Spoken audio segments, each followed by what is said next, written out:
Darul, luar biasa. Yang kedua, Darul Ulum mengajarkan kepada kita tentang arti kebersamaan. Tentang apa? Arti kebersamaan. Darul Ulum melahirkan seorang tokoh ahli paroid yang sekarang mukim di Raja Desa, namanya Kiai Haji Kamaluddin Al-Barizi. Di Raja Desa terkenal dengan Ang Titing, karena di Raja Desa mamun ajingan ngorakene aang, lamun geserta kolot mama, jadi Ang Titing adalah calon mama. Itu Darul Ulum yang mencetaknya. Dan beliau ketua FPI yang media menyatakan adalah radikalis, tapi beliau radikalis yang romantis. Betul. Darul Ulum menghadirkan juga sosok yang pernah ngaji di sini. Beliau putra mahkota daripada pesantren Baitul Hikmah Haur Kuning yang sangat komitmen dengan Nahdlatul Ulama, kelembutannya. Betul apa betul? Darul Ulum mampu mengumpulkan sosok-sosok yang berserakan, berbeda teori dan cara dakwah, tetapi di Darul Ulum disatukan. Dan itulah salah satu pesan besar dari Jamul Jawame. Jamul Jawame itu ada matan Jamul Jawame Syekh Tajuddin Subki, ada syarah Jamul Jawame, ada hamis Jamul Jawame, ada hasiah Jamul Jawame, sehingga 4 pengarang ini berkolaborasi dalam satu kitab, dan kitab besarnya adalah Jamul Jawame. Dan Darul Ulum mengaplikasikan para santrinya. Dia boleh di FPI, dia boleh di Bansor, dia boleh dimanapun, yang penting Ijul Islam menjadi visi utamanya. Betul. Allahu Akbar.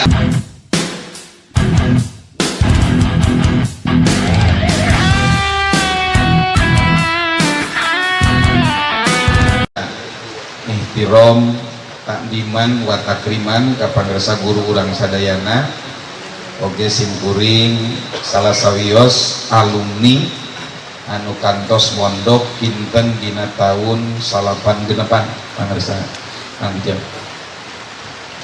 Nu kahiji simkuring seja nostalgia. Jadi tahun 86 masantren Darul Ulum, waktu sarita daftar di kantor Palidia, kantornya sudah tidak ada, nah udah sekarang berubah bentuk menjadi lebih elegan. Dan pada saat itu beres daftar naroskeun kamana kantor utama nya anu nuduhkeun teh gaiden teh harita santri yang sangat fenomenal sepanjang sejarah Darul Ulum, yaitu Ki Zaid. Dan di tempatnya beliau terkenal dengan Kiai Haji Kusairi. Simkuring dituduhkeun teh lain ka kantor KWC anu ieu.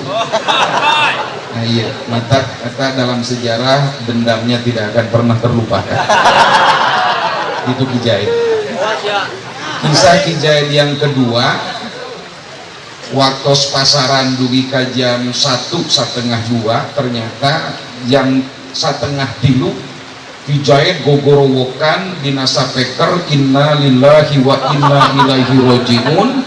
Sugante aya nu maot horeng ka dituna ucing uak oleh maot. Eta leleget Ki Zaid. Tapi ternyata santri yang demikian cawukah di pesantren itu betul-betul satu laboratorium di mana manusia yang seperti itu Allah jadikan intan mutiara. Allahu Akbar. Dan itulah hebatnya Darul Ulum. Takbir. Kenapa? Sebab yang namanya laboratorium, siapapun yang masuk di Darul Ulum ini akan dicetak menjadi butiran intan mutiara yang akan berserakan dari Sabang sampai Merauke. Insya Allah. Di zaman Rasul, ketika Rasulullah nuju khutbah Jum'ah nyarioskeun tentang kiamat, seluruh para sahabat terisak tangis mendengar dahsyatnya tentang kiamat. Aya sahabat muleder urang Bandung, ya Rasulullah, di eta dahsyat pisan kiamat tanggal sabaraha terjadina. Pak, jika saya teringat dengan sosok Ki Zaid itu. Pak celengkeun nanyakeun iraha tanggal terjadina kiamat. Rasulullah tidak menjawab, summa a'rodo. para ahli menyatakan a'rodote Rasulullah ngabalieur karena tidak suka. Yang kedua, Rasulullah membiarkan pertanyaan itu karena apal nu nanyakeunana jalma caliwura. Rasulullah netepan, beres netepan Rasulullah bertanya, aina sa'il mata sa'ah. Mana ya, santri nu nanyakeun iraha terjadina tanggal kiamat. Nggak berani jalma cileupeng gitu mah, ana ya Rasulullah. Saya wakil Rasulullah. Cek Kangjeng Rasulullah, ma'adadda laha. Naon persiapan anjeun make geus nanyakeun tanggal sagala rupa. Wa qala ma'adadtu wala kabiro saumin wala sholatin walakin uhibbullaha wa rasulah. Saya tidak ada persiapan banyak sholat ataupun banyak puasa, tetapi aku mencintai Allah dan mencintaimu wahai Muhammad. Kumaha cek Rasulullah, wa qala al mar'u ma'aman ahabba. Dugikakeun rawi nyaurkeun wa qad parihal muslimuna farhatan syadidatan. Sungguh teramat bahagialah seluruh orang-orang Islam yang ada di Masjid Nabawi karena Rasulullah mengucapkan al-mar'u ma'aman ahabba. Naon sababna? Asbab wurudnya jalma cileupeng urang kampung Baulisung, dan itu adalah sosok Izar. Luar biasa, cileupeng tapi jadi intan. Nu paling bayang seurik simkuring diondang ka lemburna. Beliau bertindak sebagai korik ngajak ya jelemana nya wayahna we. Taekeun. Punten naik ka lagi. Taekeun.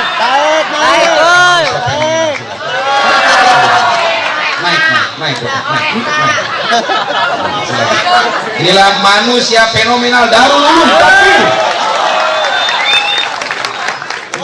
Cantik dia. Wataknya tidak pernah berubah kan?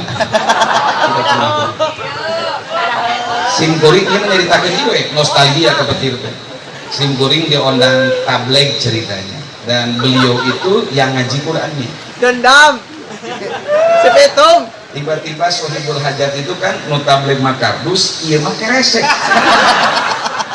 Hareupeun nu boga hajatna punten mang ieu huut naon. Saya sangat tergiur. Tapi saya satu catatan saja bahwa Darul Ulum, manusia yang paling caliwara sekalipun mampu dicetak menjadi intan mutiara. Allahu Akbar. Allahu Akbar. Itulah hebatnya Darul, luar biasa. Yang kedua, Darul Ulum mengajarkan kepada kita tentang arti kebersamaan. Tentang apa? Arti kebersamaan. Darul Ulum melahirkan seorang tokoh ahli paroid yang sekarang mungkin di Raja Desa, namanya Kiai Haji Kamaluddin Al-Barizi. Di Raja Desa terkenal dengan Ang Titing, karena di Raja Desa mamun ajingan ngorakene aang. Lamun geserta kolot mama, jadi Ang Titing adalah calon mama. Itu Darul Ulum yang mencetaknya. Dan beliau ketua FPI yang media menyatakan adalah radikalis, tapi beliau radikalis yang romantis. Betul. Darul Ulum menghadirkan juga sosok yang pernah ngaji di sini. Beliau putra mahkota daripada pesantren Baitul Hikmah Haur Kuning yang sangat komitmen dengan Nahdlatul Ulama, kelembutannya. Betul apa betul? Darul Ulum mampu mengumpulkan sosok-sosok yang berserakan, berbeda teori dan cara dakwah, tetapi di Darul Ulum disatukan. Dan itulah salah satu pesan besar dari Jamul Jawame. Jamul Jawame itu ada matan Jamul Jawame Syekh Tajuddin Subki, ada syarah Jamul Jawame, ada hamis Jamul Jawame, ada hasiah Jamul Jawame, sehingga 4 pengarang ini berkolaborasi dalam satu kitab, dan kitab besarnya adalah Jamul Jawame. Dan Darul Ulum mengaplikasikan para santrinya, dia boleh di FPI, dia boleh di Bansor, dia boleh dimanapun, yang penting ijul Islam menjadi visi utamanya. Betul. Allahu Akbar. Tetapi kelembutan tentu menjadi utama. Ada seorang ulama di zaman Harun Ar-Rasyid, ulama itu datang tiba-tiba, saya kira teringat dengan sosok Mama Golangsing. Nah ini ya, Mama Golangsing berdiri silakan. Wajah ganteng tapi sebenarnya biasa-biasa saja. Ini kalau di HP ini jenis HP Advan, casing boleh Samsung tapi jeroan ya Cina. Ya kan? Ada seorang ulama tipe kerasnya itu seperti Mama Golangsing, FPI banget. Dia datang kepada sosok aparat Amirul Mukminin namanya Harun Ar-Rasyid. Ya Amirul Mukminin, ana nasihun laka wa ana musyaddidun ilaika fala tajidannaka alayya fi nafsika syai'a. Wahai Amirul Mukminin, saya datang untuk menasihati Anda dan saya akan keras terhadap Anda, tetapi jangan ada sedikit pun apa-apa di hatimu wahai Amirul Mukminin. Kan ajungan Harun Ar-Rasyid kumacek Amirul Mukminin, uskut ya jahil, ngajedog siya belegu. Gimana Pak? Ngajedog siya belegu. Kumacek Amirul Mukminin, li annallaha qad arsala man khairun minka ila man syarrun minni. Allah telah mengutus orang yang lebih hebat dari Anda, saha Musa bin Harun. Ila man syarrun minni, kepada orang yang lebih jelek dariku, siapa? Fir'aun.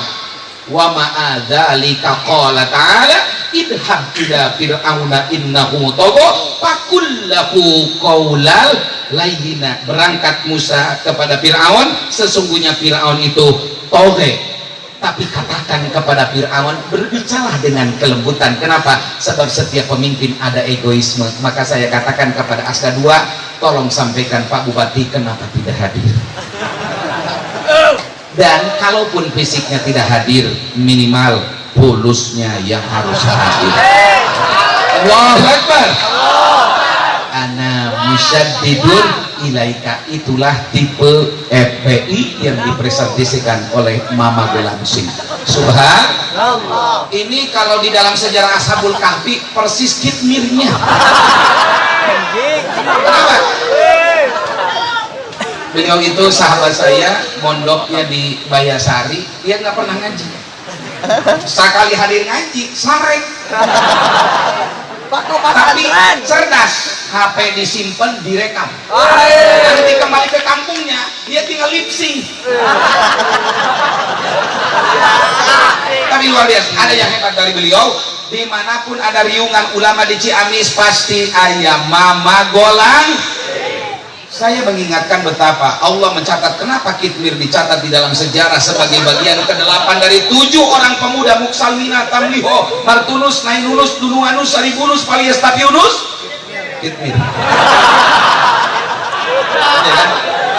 Masuk surga. Insya Allah. Dan Darul Ulum telah mempersatukan manusia-manusia yang berbeda karakter. Betul apa betul?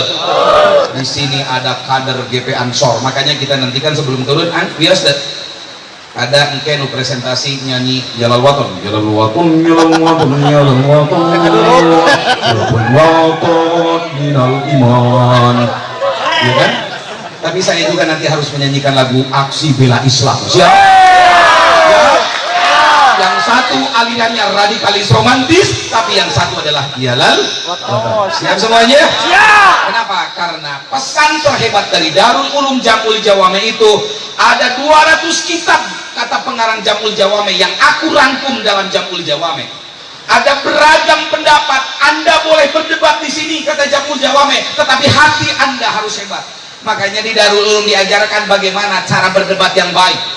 Berdebat yang baik itu ada 3, ada man'ul hakiki, la nusallimu dakwah, saya tidak setuju dengan dakwaanmu. Aya la nusallimu ma'asanat, make dalil. Aya la nusallimu wungkul, eta mah teu boga naon iwal ti peureup. La nusallimu dakwah, la nusallimu la ma'asanat. Aya naqdul ijmali, ieu mah dakwah ngabatalkeun nu batul, lain, salah, dakwah ka hada batilun, ekstrim. Tapi yang lebih hebat, mu'aradah hakiki, dakwah ka hada wa indala ala sihhati ma idaita, lakin indana dalilun yunti. Oh, hashtag satu jam 2 rumah udut jeung Facebook loh banget. Betul. Jadi Darul Ulum telah mempersatukan kita, insya Amin ya Allah ya Rabbal alamin. Terakhir, Darul Ulum telah memancarkan energi optimisme. Namun cerita nuka tilu. Darul Ulum telah memancarkan energi optimisme. Kenapa? Di tiap daerah saya mendapati para alumni Darul Ulum. Ada Darul Ulum yang melahirkan generasinya, ya dakwah, ya bisnis. Di Kawali aya baso priangan. Catat ya, mun alumninya dekat Kawali meuli baso haram lamun di luar tidinya. Kenapa? Sebab alumni Darul Ulum, alumninya diberi kitab, ngaos ku pangarsa Syekhuna Al Mukarram, basonya gratis. Ayeuna keur nyieun masjid mana? Kang naon teh Kang? Kang Idan, iya promosi Kang, bukan kayak di penggeroy yang ayeuna. Luar biasa alumni Darul Ulum. Betul apa betul? Betul apa betul? Bahkan ya puji yang insya Allah akan hadir, tetapi waktunya tergantung beliau. Insya Allah beliau pernah mengenyam juga di Darul Ulum. Jadi Darul Ulum telah membangkitkan optimisme dunia bahwa kita akan mengisi seluruh sudut kehidupan oleh santri Darul Ulum. Allahu Akbar. Allahu Akbar. Kenapa harus optimisme? Ayat hadis Rasulullah nyaurkeun la yablughanna hadal amru mablagul laili wan nahar. Yakin bakal nepi nyaan ieu Islam seperti nepina beurang jeung peuting. Jadi Darul Ulum dengan kajian usul fikihnya yang kesemuanya itu bersumber dari Al-Qur'an.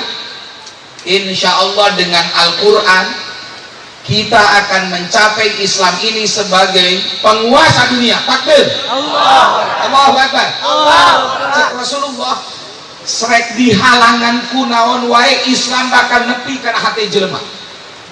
Tahun 90 dulu kita mengenal negara Uni Soviet, pemimpinnya Mikhail Gorbachev. Betul apa betul? Islam teh diwojok, Islam dihancurkan, bahkan Afghanistan itu hancur dulu bantak oleh Uni Soviet. Tetapi cek Allah Subhanahu wa taala, Islam mahnu Allah. Nu sahajeuna Allah. Ada seorang sahabat yang menceritakan ketika terjadi pengekangan Islam di Uni Soviet, seseorang mengajarkan Islam itu di lorong-lorong gelap di bawah-bawah bangunan. Dan ketika politik prehistorika glasnost komunisnya di Rusia hancur tahun 90, begitu Rusia pecah, Uni Soviet pecah, muncul sekaligus negara Islam, Kazakhstan, Bosnia, Chechnya, semuanya muncul. Kenapa? Karena orang Islam ini dibekam kumaha wae tidak akan pernah kalah, dan insya Allah Indonesia ini akan kita bentuk penggal surga Firdaus yang hadir di dunia. Allah. Sekarang ada ketua BPIP, ketua badan penyuluhan Pancasila yang baru diangkat. Dia mengeluarkan statement yang menghentak orang Islam bahwa musuh terbesar Pancasila itu adalah agama. Goblok enggak? Goblok enggak kita? Catat Papa Binsa. Biar kita langsung audien. Goblok gitu orang. Betul apa betul? Dia tidak paham sejarah, padahal Pancasila itu adalah konsensus yang dibuat oleh para ulama. Betul apa betul? Pancasila tenu kahijina ketuhanan yang Maha Esa itu atas dasar tasamu ulama Islam nu tadi nama menjalankan syariat agama Islam bagi pemeluk yang terkena dengan piagam Jakarta, tetapi ulama Islam merelakan biarkan dihapus diganti dengan ketuhanan yang Maha. Qul huwallahu ahad. Nu kadua naon Pancasila dulu itu tuh apa? Yang disebut anti NKRI istilah ini. Naon nu kadua Pancasila? Kemanusiaan yang adil dan innallaha ya'murukum bil adli wal nu katilu persatuan Indonesia wa tasimu bihablillahi jami'a wala nu kaopat kerakyatan yang dipimpin oleh hikmah kebijaksanaan dalam permusyawaratan perwakilan wasyawirhum fil amri wa amruhum syura bainakum. Nomor kalimat keadilan sosial bagi seluruh rakyat Indonesia. Wa ma arsalnaka illa kafatan. Itu adalah intisari dari ruh Al-Quran yang diterjemahkan dalam konsensus bersama dalam rangka menjaga negara ini. Jadi kalau ada orang yang menyatakan bahwa musuh terbesar Pancasila adalah agama, kira-kira ideologinya Islam apa komunis? Islam apa komunis? Lawan atau diamkan? Darul Ulum siap bergerak? Takbir. Bios tadi aja demo. Ini dulu lah kasih ibu. Pak Babinsa tolong dicatat. Catat Pak. Ya. Jadi optimisme Darul Ulum bahwa Islam bakal maju karena satu hal, yaitu kita kembali kepada ajaran Allah.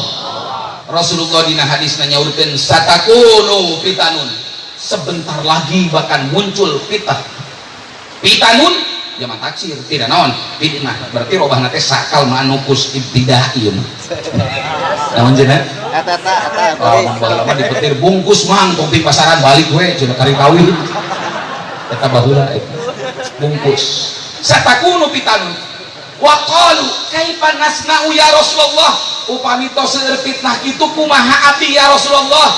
Irji'u ila awalil amri, kembalilah kalian kepada jimat awal kemajuan umat dahulu. Maka Imam Maliki nyebatkeun la yasluhu akhiru hadhil ummah illa bima saluha bihi awaluha. Moal bener umat akhir zaman ieu kecuali mereka kembali kepada jimat kehidupan awal, yaitu Al-Qur'an dan keilmuan daya dukung Al-Qur'an. Insya Allah Darul Ulum telah memberi kita jimat. Insya Allah siapapun orang yang akan menghalanginya, kata Allah, aku hancurkan dengan cara yang tidak terpikir oleh mereka. Waqad makaru makrohum, mereka telah membuat rekayasa tipu daya dan muslihat. Wa indallahi makruhum, tapi di hadapan Allah ada rekayasa yang paling hebat. Walau kana makruhum litazula bihil jibal, kalaupun rekayasa mereka setinggi untuk menghancurkan gunung. Cina itu, Presiden Cina pada perayaan ulang tahun terbentuknya HUT RRT, Republik Rakyat Tiongkok yang ke-70, Xi Jinping saja. Si Jinping. Lain Jinping kan ya? Xi Jinping, Presiden Cina, berbicara di hadapan Partai Komunis dan seluruh angkatan bersenjatanya. Dia mengatakan di lapangan Tiananmen bahwa saat ini tidak ada satupun yang bisa menghadang tentang kemajuan Cina. Pongah apa betul? Dan itu persis seperti Fir'aun. Ana rabbukumul. Cina pantas bangga. Kenapa? Satu, Cina punya pasukan militer 2 juta lebih. Indonesia seberapa lebih? 500.000. 500.000 lawan 2 juta. Betul apa betul? Yang kedua, negara-negara koloni di dunia, Taiwan, Hong Kong, Tibet, termasuk Indonesia. Kenapa? Di setiap tempat di Indonesia tidak ada satupun sumber-sumber ekonomi kecuali Cina yang menguasai. Betul apa betul? Kali Jogja, gitu milik kurang petir. Sah, itu Cina. Hari Asia Plaza di Tasik Nusa gitu ya? Cinong. Gitu luran Cimaragas. Artinya apa? Mereka sudah menguasai simpul-simpul ekonomi dunia. Mereka pantas bangga. Bahkan ada 5 teknologi kehebatan Cina. 1, mereka bisa mengkloning monyet dengan manusia. Jadi pantas namun Imam Syafi'i istihadnya nyebutkan, seandainya terjadi anak manusia lahir di anjing, maka anak manusia itu adalah najis. Jadi kurang tekabayang kumaha manusia lahir di naon anjing, ternyata teknologi cloning itu terjadi. Jadi sperma lalaki nunggu strot keluar simpen dina anjing cicing kalau Bandung ya kan. Bahkan Cina tahun 2020 akan meluncurkan benda raksasa yang akan menyaingi kehebatan matahari. Cina rek ngaluarkeun benda yang terang benderang di waktu malam seperti bulan. Cina menguasai dunia. Tapi ternyata Allah punya rekayasa yang lebih canggih. Datang virus kolorna. Betul apa betul? Virus kolorna itu hanya bisa ditemukan dengan alat yang paling bisa membesarkan, mikroskop. Dan ternyata bentuknya persis seperti buah rambutan, itu bisa menyerang manusia. Menurut data WHO, sekarang yang terinfeksi corona lebih daripada 300.000. tapi yang dipublish oleh partai politik komunis itu hanya sekitar 23.000. Yang terkena dipublish sekarang 1.000, tapi jumlahnya lebih besar. Ternyata angka ekonomi Cina sekarang 7.600 triliun melayang. Kenapa? Sebab bursa efek Cina sekarang terhenti, pabrik-pabrik terhenti, dan menurut para pengamat bahwa seandainya ledakan besar virus ini bertahan sampai 1 tahun, Cina dan partai komunisnya akan ambruk seambruk-ambruknya. Apa yang terjadi? Iya, nucuk Allah. Waqad makaru makruhum, mereka bikin manuver untuk menolak Allah. Wa indallahi makruhum, tapi di hadapan Allah ada rekayasa yang paling hebat. Walau kana makruhum litazula bihil jibal. Jadi Darul Ulum harus optimis. Saya meyakini nanti Darul Ulum ada alumni yang mungkin di sekitar White House, Washington DC. Istana Buckingham yang akan di Inggris nanti diisi oleh koordinator Inggris Hamduk. Istana Kremlin yang ada di Rusia nanti diisi oleh siapa? Alumni Hamduk. Siap semuanya? Siap bergerak? Insya Allah. Tahlil. La ilaha illallah. Assalamualaikum warahmatullahi wabarakatuh.